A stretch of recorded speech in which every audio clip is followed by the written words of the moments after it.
Aqui eu vou contar um relato pessoal de quando eu aluguei um Tesla quando eu fiz uma viagem para a Flórida esse ano. Eu fui cheia de expectativa, porque afinal, né, eu ia alugar um Model S, um carro que é incrível, mas infelizmente as expectativas não foram cumpridas.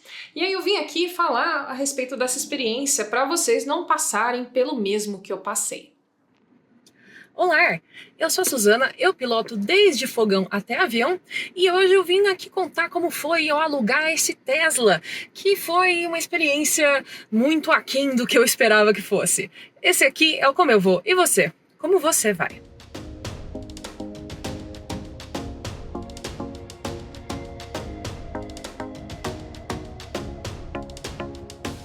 Então vamos lá. No primeiro semestre desse ano, eu fiz uma viagem para a Flórida para ir no evento do Sun and Fun, que é um evento de aviação que é muito legal.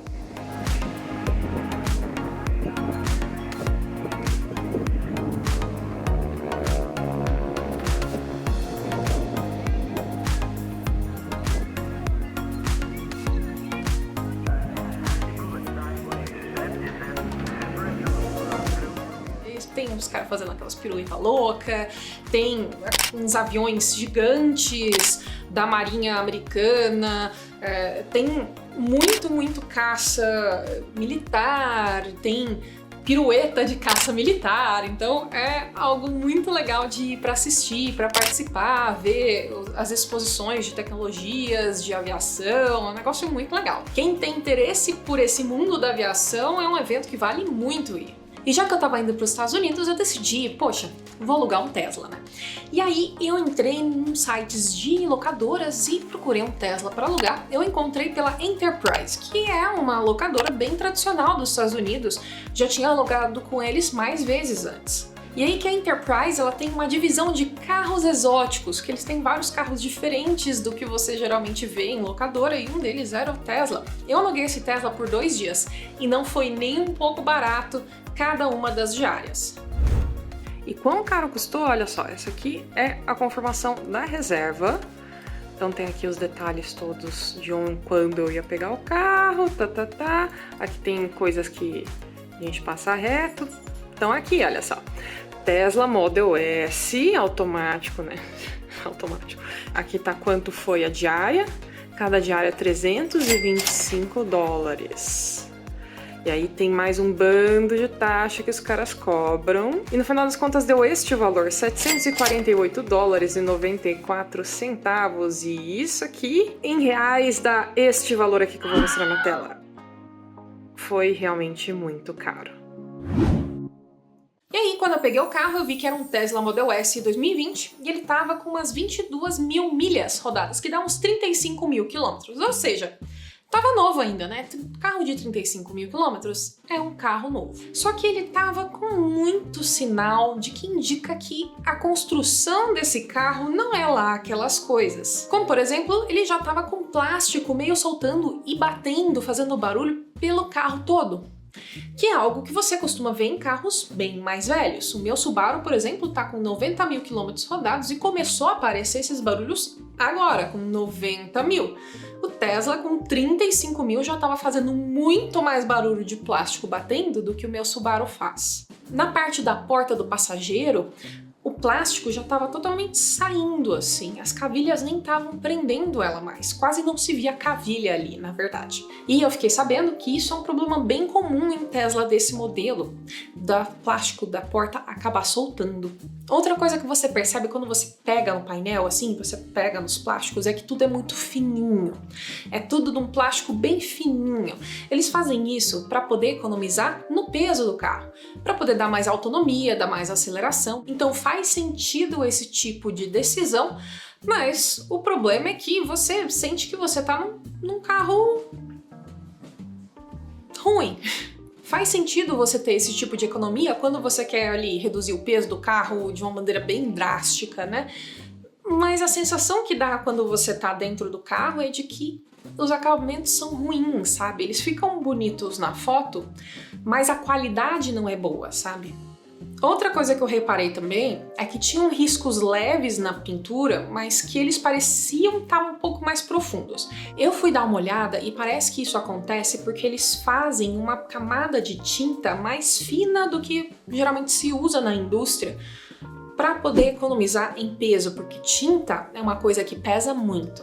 O problema disso é que quando você faz o polimento, não tem muita tinta embaixo para você poder dar um bom acabamento. Então é muito comum em Tesla, quando tem alguma batidinha, um risco um pouquinho mais profundo, você ter que repintar, ao invés de você só dar o polimento e já resolver. Então não é muito fácil de fazer esse tipo de manutenção nesse carro. Dava para ver que ele já estava com uns riscos muito aparentes.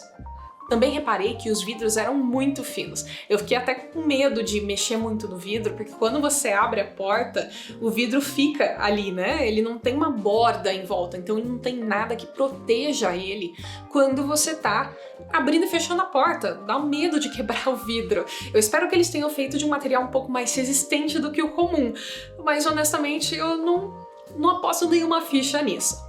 Também reparei que os bancos são de um tecido bem fino, mais uma vez para poder economizar peso, mas o tecido é realmente muito fino, parece que vai rasgar. O que eu achei desse carro é que ele fica muito bonito na foto, mas quando você começa a pegar as coisas, a ver realmente os acabamentos de perto, não é uma qualidade muito boa, não é algo que é gostoso de usar, que você se sente super confortável dentro, é algo que parece luxuoso no Instagram, mas quando você entra no carro, honestamente, se você é daquelas pessoas que reclama de Fiat, espera só você ver um Tesla.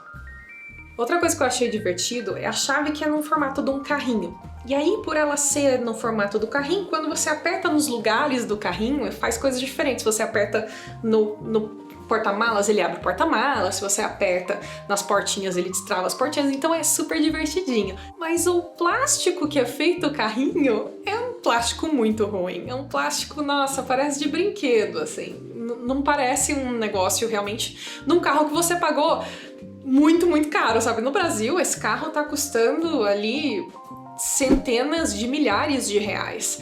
E aí você receber a chave, que é aquele brinquedinho, aquele carrinho assim, daquele plástico ruim, sabe, quebra muito a experiência e era algo tão barato de fazer melhor.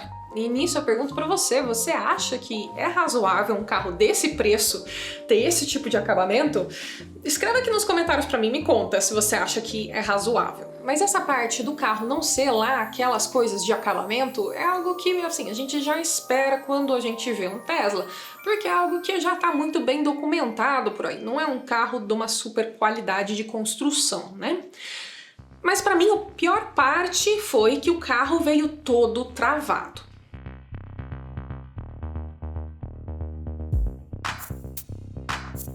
O que eu quero dizer com todo travado? O Tesla é um carro que tem muita funcionalidade em aplicativo, em seleção de dentro do menu do carro, e aí quando você aluga o carro, você não vai ter acesso ao aplicativo do carro. Isso é algo para o dono do carro. Então, a locadora tem acesso ao app do carro. Você não. Então, boa parte das funcionalidades que a gente vê o Tesla tendo, que são super legais, você não consegue usar quando você aluga o carro. E pior, não só você não consegue usar muitas das funções do carro, mas o dono do carro pode travar várias funcionalidades para não deixar que você use. E esse em específico que eu aluguei tinha muita coisa travada. Por exemplo, não tinha cruise control. Simplesmente não tinha. Não era nem a questão daquele FSD, o Full Self-Driving, que a Tesla fala, que é o piloto automático deles lá. Isso não ia ter mesmo, porque afinal esse você precisa pagar uma mensalidade e pode ter certeza que a locadora não vai pagar uma mensalidade para você sair usando aquilo. Mas podia pelo menos ter um cruise control normalzinho, né? Aquela coisa de você apertar ele, segurar a velocidade. Não, tava totalmente desativado, eu não consegui usar aquilo. Tava assim cinza no menu, sabe? Tava travado. O pessoal da locadora travou. Outra coisa que eles travaram foi o modo de aceleração mais rápido do carro. Então eu não consegui experimentar ele. Tem vários níveis de configuração do carro e eu tive que usar o abaixo porque os dois acima, é aquele que é mais alto, você tem que pagar para desbloquear, então também a locadora não vai pagar para desbloquear. E o outro era tipo um Sport que também estava desativado, eu só tinha poucas opções ali para conseguir deixar a aceleração um pouco melhor. Então isso foi muito chato, eu não consegui usar muito do carro porque a locadora não deixou. Agora que eu expliquei sobre o carro, eu vou explicar como foi dirigir ele.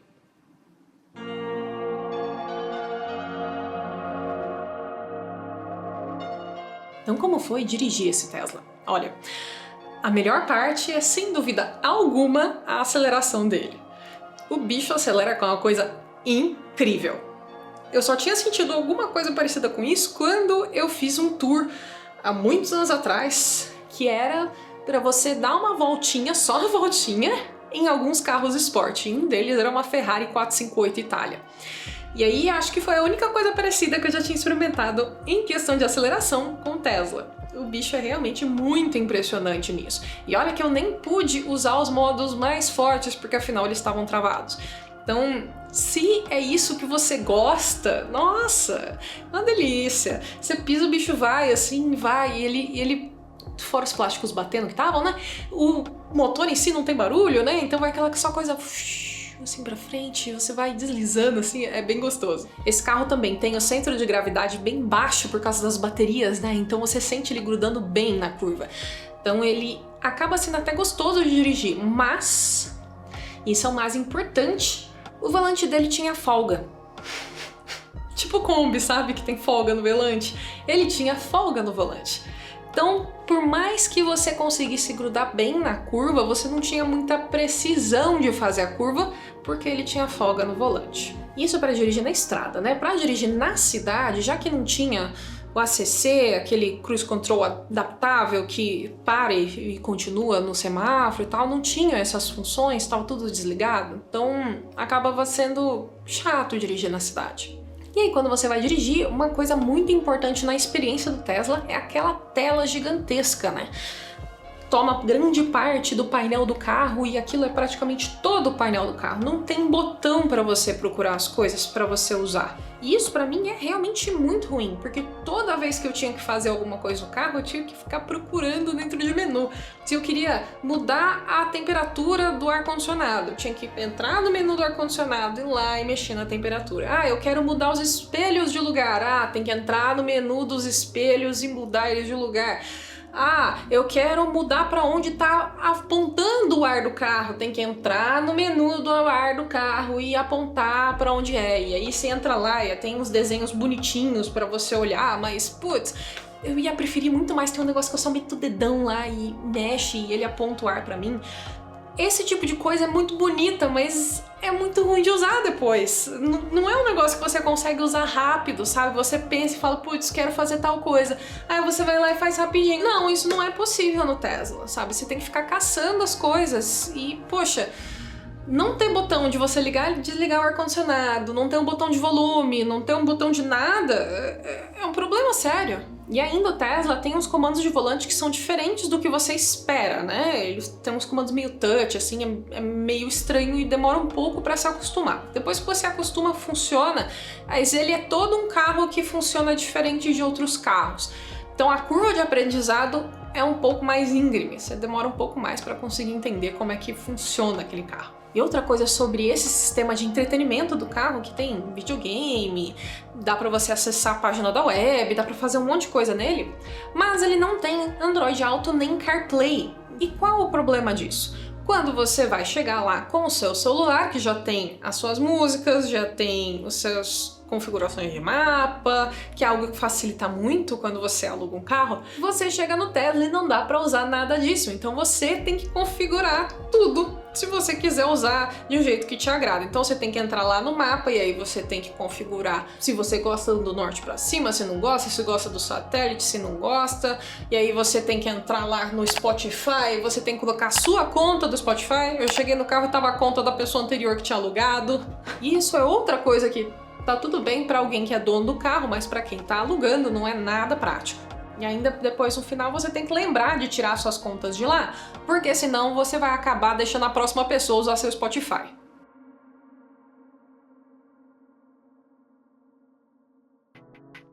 Ou seja, como foi realmente alugar esse carro para mim? A sensação que eu fiquei no final é que eu paguei caro para usar um carro ruim. É chato isso, porque esse é um carro que ele não é bom de alugar. é muito fácil para quem aluga o carro sair travando um monte de função do carro e na hora que você pega ele não é nem metade do que tinha aparecido na propaganda. Você não consegue usar as funções dele. O Tesla é um carro que ele é muito personalizável e isso é uma parte muito importante da experiência dele. Só que se você não consegue usar o aplicativo dele, tudo isso cai por terra. É um carro que se você quer usar ele de verdade, você tem que comprar ele. Agora, dito isso, eu achei ele muito detonado para 35 mil quilômetros rodados. Eu acho que isso é um indicativo muito forte da qualidade de construção da Tesla. Eu já aluguei carro mais rodado do que isso, já comprei carro mais rodado do que isso e o carro tava muito mais inteiro. Poxa, 35 mil quilômetros, cara. Quando você vai comprar um carro, isso é uma quilometragem que você considera o carro como novo ainda. Isso para mim foi uma experiência boa de entender como esse carro fica depois de um tempo de uso. Afinal, ele estava com em torno de 2 anos de uso, talvez 1 ano e meio, e ele estava com 35 mil quilômetros. Ou seja, ele não teve também um uso mega intenso, ele teve só um uso, de certa forma, normal para 2 anos. E tem mais um ponto sobre as funcionalidades que eu acho que eu preciso falar aqui. Lembra que eu falei que tem algumas que são pagas à parte? Pois é. A Tesla, ela é boa de sair cobrando coisa além do que o carro já tem. Então, você quer usar o Full Self-Driving, você tem que pagar. Você quer usar a aceleração mais forte, você tem que pagar. E isso, você está pagando não por algo que o seu carro não consegue fazer. Você está pagando só por uma trava de software. Você está pagando só para poder destravar aquela função. E não é só a Tesla que está fazendo isso. A BMW está começando a fazer isso também. Na Coreia do Sul tem várias coisas que eles já vendem como assinatura, como por exemplo o banco aquecido do carro. Se você compra uma BMW na Coreia do Sul e você quer usar o aquecedor do banco do seu carro, você precisa pagar uma taxa mensal ou uma taxa maior para poder desbloquear essa função para sempre. Outra coisa que a Tesla fez e outros carros também estão começando a fazer é não ter Android Auto nem CarPlay. Os Rivian, por exemplo, que também são carros muito interessantes e elétricos, também não tem Android Auto e CarPlay, você tem que usar tudo na tela deles. Então, me parece também que não é um carro muito legal de alugar. E aí, quando a gente junta tudo isso, que é você conseguir travar as coisas muito fácil, você precisar de uma personalização grande do carro e ainda você ter funcionalidades que são pagas por mensalidade, você junta essas 3 coisas, acaba fazendo carros que são muito ruins para o modelo de aluguel. Quando a gente pensa em aluguel de carro, a gente pensa em muitas pessoas usando o mesmo carro, então a gente não consegue ter esse nível de personalização. Você consegue ter algum nível de personalização com o Android Auto e CarPlay, que já ajuda muito. Poxa, você já chega, já tá suas músicas, já tá seus mapas, já tá seus pontos de interesse, já tá tudo configuradinho, facilita muito para você pegar um carro. E também é mais legal você ter certeza que o carro vai ter aquilo. Se você vai para uma cidade que neva e você quer o banco aquecido, é chato você alugar um carro que você acha que vai ter banco aquecido, chega lá e os caras não pagaram a mensalidade do banco aquecido. Tesla não vale a pena alugar. Se vale a pena comprar, não é o meu estilo de carro. Eu prefiro carros que são mais duráveis, mesmo que tenham uma aceleração pior. Então não é muito o que eu geralmente busco em carros. Mas eu sei que tem muita gente que gosta, tem muita gente que acha o máximo, então é possível que para comprar seja interessante. Mas para alugar, eu realmente recomendo evitar. E bem, por hoje é isso. Se você gostou desse vídeo, deixa o seu joinha e também deixa aqui um comentário aqui embaixo falando o que você achou, dando alguma ideia que você queira que eu cubra aqui. E se puder também, passa esse vídeo para alguém que você acha que talvez está pensando em alugar um Tesla, que queria saber como é alugar um Tesla. Um abraço e tchau, tchau!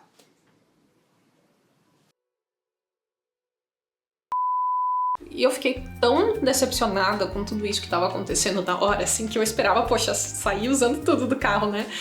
Eu fiquei tão decepcionada que eu quase não fiz imagem pra poder mostrar aqui. Eu fiz uma coisa ou outra só pra mostrar que realmente eu aluguei o Tesla, né? Só pra poder mostrar pra vocês que isso aconteceu, mas Nossa, eu perdi totalmente o ânimo de gravar quando eu vi aquilo. Eu fiquei super triste, assim. Pena, eu esperava uma coisa e levei outra.